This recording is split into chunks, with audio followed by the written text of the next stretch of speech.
जय हिंद दोस्तों, स्वागत है आपका और एक नए वीडियो में और एक नए टॉपिक्स के साथ हम आपके समक्ष हाजिर हुए हैं। और जो वीडियो है जिसका टाइटल है Pakistan totally silence on Indian government will build an airport in PoK. तो ये तो होगा भाई, ये पार्ट हमारा है तो हम करेंगे। न्यूज़ है। बिल्ड नहीं, अब देखो अभी तो टाइम ज्यादा नहीं है, जैसे ही आ गया पीओके, हालांकि भारत का हिस्सा है, लेकिन जैसे ही वहां पे हम अंदर घुस गए फिर तो आप सपने देखोगे ना, सपने में भी नहीं देखा होगा वैसा वो वाला पार्ट हो जाएगा। ठीक है दोस्तों, तो चलिए पहले वीडियो स्टार्ट करते हैं। आशा करते हैं वीडियो आपको जरूर पसंद आएगी। पसंद आए तो लाइक और शेयर जरूर से कर दीजिएगा, और चैनल पे पहली बार है सब्सक्राइब नहीं किया तो सब्सक्राइब भी जरूर से कर दीजिए। चलिए स्टार्ट करते हैं। कि अब इंडिया साइड कश्मीर में जो डेवलपमेंट है उसके बाद पाकिस्तान में भी इंडिया डेवलपमेंट करेगा। अब पहले तो ये देखें ना कि कश्मीरी लोग किसके साथ खुश हैं। अब अगर पाकिस्तान की हुकूमत आती है तो कश्मीर वालों को आटा लेना पड़ेगा इस वक्त 170 रुपये 180 रुपये किलो, ठीक है जी। जबकि आप इंडिया में देख लें वहाँ पे क्या रेट है, 20 रुपये 30 रुपये। इलेक्ट्रिक व्हीकल्स ये कहाँ से आई? हम फ़ौरन कह देते हैं यार ये तो शायद किसी ऐसे मुल्क से आई है, ये तो काफरों के मुल्क से आई है। हम फ़ौरन ये कह के तो उस गाड़ी को ही क्रॉस कर देते हैं। ये दुनिया की फास्टेस्ट ग्रोइंग लग्जरी मार्केट है। सवाल ये पैदा होता है, ये हमारे छछोरे और जो एलीट हैं ये दुबई और लंदन में क्यों जाते हैं? ये क्यों इन ब्रांड्स को यहाँ नहीं मंगवाते? Indian home minister Amit Shah ने एक बड़ी स्टेटमेंट दिया। उन्होंने ये बोला है कि इंडिया साइड कश्मीर में तो जो डेवलपमेंट हो रही है अब हमें पाकिस्तान साइड कश्मीर का सोचना है। उन्होंने ना सिर्फ ये बात किया बल्कि 24 सीटें पाकिस्तान साइड कश्मीर के लिए अपनी असेंबली में रखी हैं और साथ ही साथ ये भी बोला है कि आने वाले टाइम में हम वहाँ पे डेवलपमेंट करने का सोच रहे हैं। इंडिया इतना प्यारा कैसे है जी उन्हें? वो इसलिए प्यारा है कि उन्होंने वहाँ पे इन्वेस्टमेंट की है। वहाँ उनके साथ अगर वो कोई कमिटमेंट करते तो उस पे जाके पूरा उतरते हैं। हम लोगों ने उनको सिर्फ और सिर्फ 50 साल में धोखे पे धोखा ही दिया है। हम आपके साथ ये करेंगे वो करेंगे, कुछ भी नहीं हुआ है वहाँ। कि भारत के अंदर ये मार्केट क्यों इतनी बड़ी हो गई और यहाँ जो बैंक्स की क्या इन्वॉल्वमेंट है?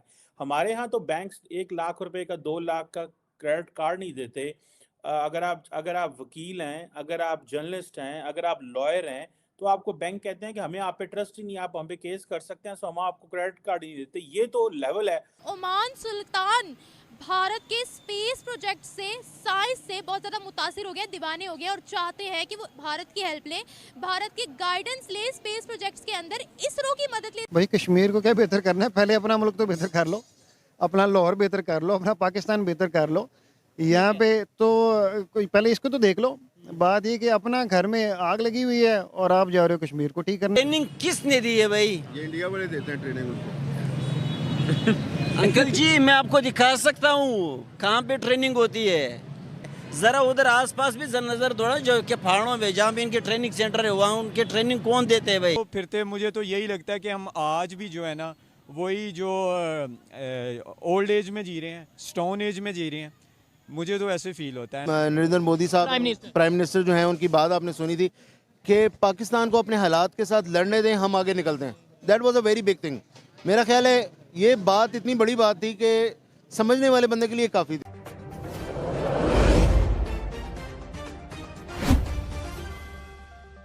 बात करें उनके वहाँ पे क्या डेवलपमेंट हो रही है कश्मीर में, हमारे यहाँ पे क्या हो रही है। इवन अब रिसेंटली उनकी पार्लियामेंट में ये कह दिया गया है कि भाई हम पाकिस्तान साइड कश्मीर में भी आके डेवलपमेंट करेंगे। उसके लिए सीटें भी रखी हैं उन्होंने। क्या कहेंगे? बिल्कुल आपकी बात सही है, इस हवाले से मैंने सुना है। और मेन चीज़ जो देखने की है उसमें आम बंदा भी ये देख रहा है कि जो कश्मीर में आप देखें ना, सिंपल सी भी बात की जाए, एक आम बंदा भी जानता है वहाँ पे इंग्लिश स्टैंडर्ड बेहतर है। हमारे पाकिस्तान में स्कूलिंग में अगर देखा जाए तो वो चीज़ डेवलप हो ही नहीं पा रही। गवर्नमेंट स्कूलिंग्स में देखा जाए तो वो चीज़ अभी तक उस लेवल पे हम पहुंच ही नहीं पाए। एजुकेशन सिस्टम, उनका एजुकेशन सिस्टम से बहुत स्ट्रांग है। इंडियन जो इस वक्त आप कहते हैं ना डेवलपमेंट बहुत ज़्यादा अच्छी है। देखें जो चीज़ जहाँ पे है वो उसको आप ना भी माने तो वो वैसे ही है। हम कह रहे हैं नहीं जी नहीं, बहुत से लोग कहते भी हैं कि नहीं जी इंडिया में कुछ नहीं है, गुर्बत है, ये है वो है। तो भाई जो रियलिटी है वो तो कहीं छुपाई नहीं जा सकती। वो अगर देखें डेवलपमेंट की तरफ जा रहे हैं, चांद पे पहुंच के पता नहीं कौन कौन सी उन्होंने अचीवमेंट की है। हम यहाँ पे बैठ के कुछ भी कह सकते हैं। देखिए डेवलपमेंट्स हमारे भी हो रही हैं, लेकिन या तो वो छुपी हैं या बहुत कम जिसको कहना चाहिए स्केल में। इंडियन डेवलपमेंट्स जो सामने आ रही हैं वो इतनी फास्ट और इतनी क्विक हैं, उसमें एजुकेशन सेक्टर का बहुत बड़ा रोल है। आईटी सेक्टर उनका बहुत टॉप पे जा रहा है। आप उनके यूट्यूब पे आप वीडियोस उठा के देख लें, आपको बहुत बड़ा डिफरेंस पता लगेगा कि एजुकेशन में जितना वो काम कर रहे हैं लोग, ठीक है। और आप किसी भी सिस्टम की, कंट्री की अगर आप बुनियाद देख लें तो एजुकेशन सिस्टम ही है।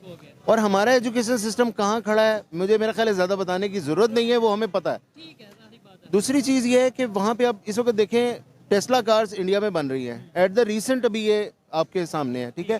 उसके अलावा अगर ऑन द कंट्री पाकिस्तान में देखें, अभी रिसेंटली, अभी थोड़ी देर पहले मैंने न्यूज़ वो उसमें अपना पढ़ रहा था कि ऐसी बैटरी हमारे पाकिस्तानी स्टूडेंट्स ने डेवलप कर ली है जो साउंड से रिचार्ज होती है। अच्छा, this is the recent one today's, ये मैं आज की आपको अगर यहाँ पे, मैं सॉरी आपकी बात को रोक रहा हूँ, अगर वाकई में ऐसी खबरें यहाँ पाकिस्तान में आती हैं तो पाकिस्तान के हमें चाहिए मेन स्ट्रीम मीडिया हो, सोशल मीडिया हो, कि भाई इसको ज्यादा से ज्यादा प्रमोट किया जाए। लेकिन ये दुनिया की फास्टेस्ट ग्रोइंग लग्जरी मार्केट है। सवाल ये पैदा होता है, ये हमारे छछोरे और जो एलीट हैं, ये दुबई और लंदन में क्यों जाते हैं? ये क्यों इन ब्रांड्स को यहाँ नहीं मंगवाते और यहाँ पाकिस्तान में, कराची में, इस्लामाबाद के अंदर ये सारे क्यों? क्या हम लोग ये अपना कैश नहीं दिखाना चाहते? क्योंकि ज़्यादातर पाकिस्तान में जो कारोबार होता है, हमें जिस चीज़ की मार पड़ रही है वो तो ये पड़ रही है कि लोग पैसे देते हैं, लोग कार्ड्स का इस्तेमाल नहीं करते, क्रेडिट कार्ड का इस्तेमाल नहीं करते। और मैं आपको बताता हूँ कि भारत के अंदर ये मार्केट क्यों इतनी बड़ी हो गई है और यहाँ जो बैंक्स की क्या इन्वॉल्वमेंट है। हमारे यहाँ तो बैंक्स 1 लाख रुपए का, 2 लाख का क्रेडिट कार्ड नहीं देते। अगर आप वकील हैं, अगर आप जर्नलिस्ट हैं, अगर आप लॉयर हैं, तो आपको बैंक कहते हैं कि हमें आप पे ट्रस्ट ही नहीं, आप हम पे केस कर सकते हैं, सो हम आपको क्रेडिट कार्ड ही नहीं देते। ये तो लेवल है कि मुआशरे के अंदर इस तरह की हालात हैं। बहरहाल मैं इस पे अलग बात करूँगा। अब क्वेश्चन ये आता है कि ये इंडिया कोई इतनी बड़ी मार्केट नहीं थी। कहा जाता था कि बड़ी एक प्राइस सेंसिटिव मार्केट है, लोग बड़े लेन देन करते हैं।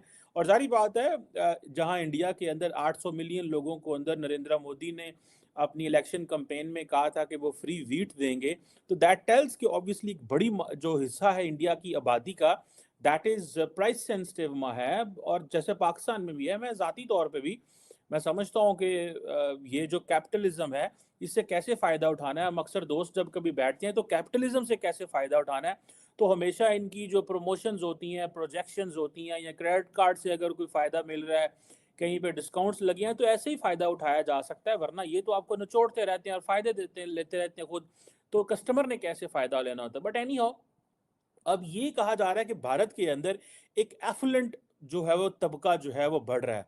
और इसका ये चीज़ ऐसी है कि जो नंबर ऑफ मिलेनियर्स है इंडिया के अंदर, अगले दिन आपको याद है हमने एक डिस्कशन की थी जिसमें तकरीबन 29 बिलियनियर हैं मुंबई के अंदर।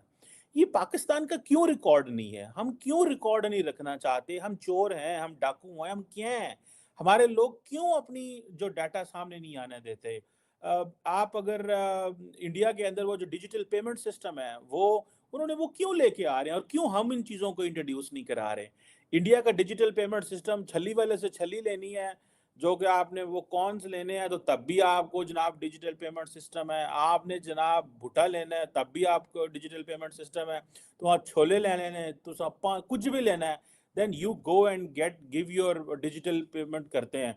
इधर इस्लामाबाद में मैंने देखा अच्छे अच्छे होटल्स जो हैं वो आपको कच्ची बिल रसीद देते हैं, ऊपर कोई टैक्स नहीं होता। जारी बात है हुकूमती अदारे आते होंगे बाहर से उनसे पैसे लेके और उनको अलाउ कर रहे हैं, तो हमने तो जारी बात है गरीब ही रहना है फिर। बहरहाल ये जो कहा जा रहा है कि 2027 तक जो नंबर ऑफ मिलेनियर्स हैं इंडिया के अंदर, वो कहा जा रहा है 69% बढ़ जाएंगे। इट मीन्स कि 19,000 से ज़्यादा इंडिया के अंदर ऐसे लोग होंगे जो कि हाई नेट वर्थ होगी जिनकी, और उनकी जो वर्थ है कहा जाता है कि $30 मिलियन। थैंक यू दोस्तों, वीडियो को यहाँ तक देखने के लिए। कमर सिमा जी कह रहे भारत में यार ये मार्केट क्यों इतना ग्रो हो रहा है? बाबा ये ग्रो होगा क्योंकि यहाँ की आवाम जो है ना सच्चाई के साथ है। यहाँ की आवाम ग्रो होना चाहती है, यहाँ की आवाम के पास टैलेंट है, जो टैलेंट का वो यूज करना चाहते हैं। भारत में कंपटीशन है, हम कंपटीशनों में अव्वल आना चाहते हैं। आपकी तरह नहीं है कि वहाँ पे जिहाद की कंपटीशन हो, ठीक है? कौन जल्दी जल्द से जल्द आटा लेके आ जाए जब वो ट्रक आता है, उनमें बहुत सारे वो सारे कंपटीशन चलती है। और वो पीओके में, हाँ ये बात सही है, अमित शाह जी ने कहा है कि अब जो 24 जो सीटें हैं वो पीओके के लिए रखी जाएगी। तो उसका मतलब बहुत कुछ होता है पाकिस्तानियों। और हमें वहां भी डेवलपमेंट करनी है। और जब अमित शाह जी और मोदी जी जो कुछ बोलते हैं ना, वो शॉर्ट टाइम में होता है, हाँ। और वो हम देखते भी है ज्यादा टाइम भी। और ये इतना भरोसा हो चुका है हमको इस सरकार पे, क्योंकि हम जो है मोदी जी और अमित शाह जी के नेटिव प्लेस से ही है, गुजरात से, ठीक है। तो हम जानते हैं हमारे गुजराती जो बोलते हैं वो करते हैं, और जो नहीं बोलते तो वो तो जो डायलॉग है ना, हाँ, वो वो डेफिनेटली definitely करते हैं। ये हो गई डायलॉग की बातें। अब आते हैं पीओके के ऊपर। तो देखो भाई, पीओके जो है, एक भाई ने कहा था कि हमें उन लोगों पे छूट देना चाहिए जो लोग वहाँ के नागरिक हैं, लाइक जम्मू कश्मीर, पूरा कश्मीर पीओके, ठीक है। तो उसके ऊपर तभी छोड़ा जा सकता है तब कि क्योंकि देखो वो जमीन पहले से भारत की थी, और वो लोग को आपको आंसर मिल गया होगा 4 महीने या 5 महीने पहले की बात है, जब गिलगिट में एक प्रोटेस्ट हुआ था और वहां पे क्या बोला था, करगिल वाला बॉर्डर जो है उसको खोल दो, हमें कहाँ जाना है, भारत, ठीक है। क्यों? क्योंकि 170 रुपये किलो आटा, भाई 170 रुपये किलो आटा, मतलब 3 मेंबर फैमिली में है या 4 मेंबर फैमिली में है तो उसको तो 1 किलो आटा से एक टाइम का भी भोजन नहीं होगा।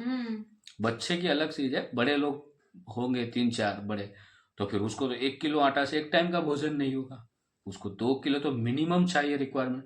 तो मतलब शाम तक का आटा 3 किलो तक पहुंच जाएगा। तो उस हिसाब से आप हिसाब लगा लो। दूसरी बात, उसके अलावा भी बहुत सारी चीजें चाहिए, सिर्फ आटा से तो पेट नहीं भरता, और डेली आटा सिर्फ खाएंगे तो क्या होता है तो आपको पता ही है। उसके लिए सब्जी भी चाहिए, उसके लिए बच्चे हैं तो बच्चों के लिए दूध वगैरह, ठीक है, डेयरी प्रोडक्ट चाहिए। तो मतलब आप समझ लो कि पाकिस्तान में कितने बुरे हाल हो सकते हैं। ये बुरे हालात जो हुए ना पाकिस्तान में, ये किसी भी देश की वजह से नहीं हुए पाकिस्तान में। मैं क्लियरली बोल रहा हूँ, आपको बुरा लगे या जो भी लगे वो आपकी मर्जी है, लेकिन जो सच्चाई है उस पर आपको भी आना पड़ेगा। कब अभी नहीं आ रहा तो कोई दिक्कत नहीं, एक दिन तो आना पड़ेगा सच्चाई पे। वो सभी गलती जो है वो आवाम की है, क्योंकि आपको ऐसे ऐसे वादे किए गए, आपको ऐसे ऐसे भरोसे दिलाए गए जिसका कोई बोलते ना नींव नहीं है, जिसका मतलब ऐसा बोलो उसके जो जड़ें होती ना उसकी कोई जड़ें ही नहीं है। ऐसे भरोसा दिया गया, जैसे कि आपको बोला गया कि इस्लाम धर्म के अलावा और कुछ है ही नहीं इस दुनिया में। जैसे कि आपको बताया गया कि 72 हूरें मिलेगी, ठीक है। और भी आपको बताया गया होगा बहुत सारे जिहाद के बारे में, गजवाए हिंद के बारे में। आपके बच्चों को यही नॉलेज दी गई है, उसका जो खामियाजा है वो अभी आप भुगत रहे हो। यदि यही चीजें आज से 20 साल पहले आपके बच्चों को एजुकेशन दिया गया होता साइंस एंड टेक्नोलॉजी का, तो आज ये दिन आपके पास नहीं आते जो आपको आटे के लिए भी भीख मांगनी पड़ रही। बात आ रही है समझ? ये सारी बातें आपके लिए दिमाग के बाहर की बातें नहीं आपके दिमाग में घुसेगी। फिर भी कमर सिमा जी है, आरजू काजमी जी है, आलिया शाह जी है, फिर ये real entertainment T mister Shoaib है, डेली स्वेग से भी एक भाई है। उसके अलावा 2-3 जो है फीमेल है जिसकी यूट्यूब से वो बहुत कुछ कोशिश कर रहे हैं, लेकिन उसका फर्क जो हमने देखा उन्हीं के ही वीडियो में देखा कि वो जो वीडियो शूट करने जाते हैं तो आवाम क्या बोलती है, ठीक है, क्या एक ही वर्ड्स बोलती ज्यादातर, आपको तो भारत ने पैसा दिया है ये सारी बातें करने का। तो यही तो है पाकिस्तान, कि आपको अच्छी चीज जो मिल रही है ना वो भी आप हजम नहीं कर पा रहे हो। तो दोस्तों इस वीडियो के बारे में आपकी क्या राय है, कमेंट में लिखकर आप हमें जरूर बताई दीजिएगा। फिलहाल हम आपसे विदाई लेते हैं, मिलते हैं और एक नए वीडियो में आपके साथ। टिल देन, जय हिंद, जय हिंद, जय भारत।